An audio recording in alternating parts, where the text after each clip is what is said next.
ఆ రాత్రి ఆలయంలో వినిపించిన అడుగుల శబ్దం.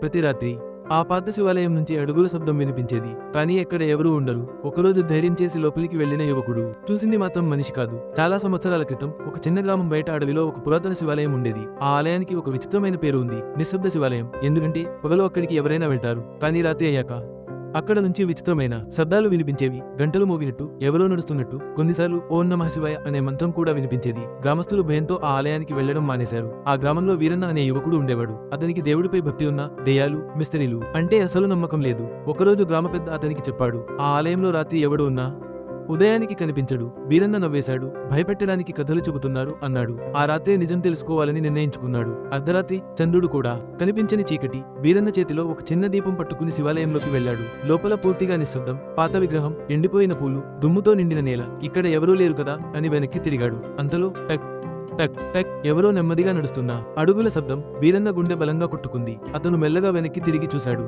ఎవరూ లేరు. కాని శివలింగం ముందు ఒక్కసారిగా ఒక దీపం వెలిగింది. గాలి కూడా లేకపోయినా ఆ జ్యోతి బలంగా మండుతోంది. వీరన్న భయంతో బయటికి పరుగెత్తబోయాడు. అప్పుడే వెనుక నుంచి ఒక గంభీరమైన స్వరం వినిపించింది. భయపడకు. వీరన్న ఆగిపోయాడు. మెల్లగా తిరిగి చూశాడు. శివలింగం దగ్గర తెల్లని బట్టలు వేసుకున్న ఒక వృద్ధుడు నిలబడి ఉన్నాడు. కళ్లలో విచిత్రమైన కాంతి. ఆ వృద్ధుడు మెల్లగా అన్నాడు, ఈ ఆలయాన్ని ప్రజలు భయంతో వదిలేశారు. అందుకే ఈ దేవాలయం ఒంటరిగా మారింది. వీరన్న భయంతో అడిగాడు, మీరు ఎవరు? వృద్ధుడు చిరునవ్వు నవ్వాడు. ఈ ఆలయాన్ని కాపాడేవాడిని. అంతే. ఒక్కసారిగా ఆలయంలో గంటలు గట్టిగా మోగడం మొదలైంది. వీరన్న కళ్ళు మూసుకున్నాడు. కొన్ని క్షణాల తర్వాత నిశ్శబ్దం. అతను మెల్లగా కళ్ళు తెరిచాడు. ఆ వృద్ధుడు అక్కడ లేడు. కాని శివలింగం మీద కొత్తగా పెట్టిన బిల్వపత్రాలు ఉన్నాయి. వీరన్న చేతులు వణికిపోయాయి. ఎందుకంటే ఆ ఆలయానికి 20 సంవత్సరాలుగా ఎవరూ పూజ చేయలేదు. మరుసటి రోజు నుంచి వీరన్న ప్రతి ఉదయం ఆ ఆలయానికి వెళ్లి దీపం వెలిగించేవాడు. కొద్ది కాలానికే గ్రామస్తులు కూడా మళ్లీ ఎక్కడికి రావడం మొదలు పెట్టారు. ఆ రోజు వీరన్న ఒక నిజం తెలుసుకున్నాడు. దేవుడు కనిపించకపోవచ్చు, కానీ ఆయన ఉనికి మాత్రం ఎప్పుడూ ఉంటుందా? నమ్మకం ఉన్న చోట దేవుడు తప్పకుండా ఉంటాడు.